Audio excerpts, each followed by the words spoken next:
Куркума. Куркуманың тарихи отаны Үндістанның оңтүстік-шығысында. Бұл өсімдіктің тамыры әйгілі карри дәмдеуіштерінің негізгі құрамдас бөлігі болып табылады.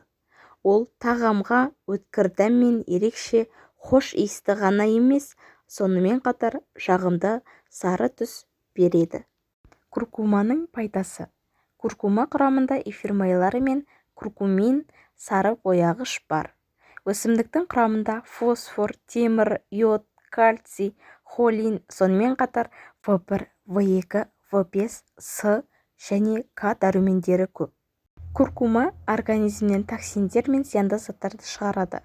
Өйткені құрамында бос радикалдарды өлтіретін антиоксиданттар бар.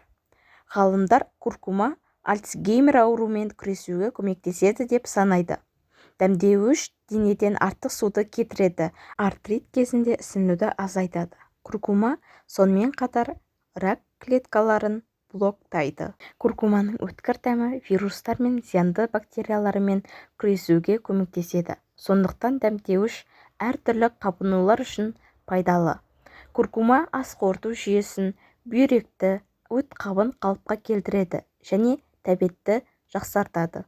Куркуманың зияны. Жалпы куркума зиянсыз, оны қолдануға қарсы көрсетілім болуы мүмкін. Сондықтан карриге аллергияңыз болса, куркумаға да аллергияңыз болуы мүмкін.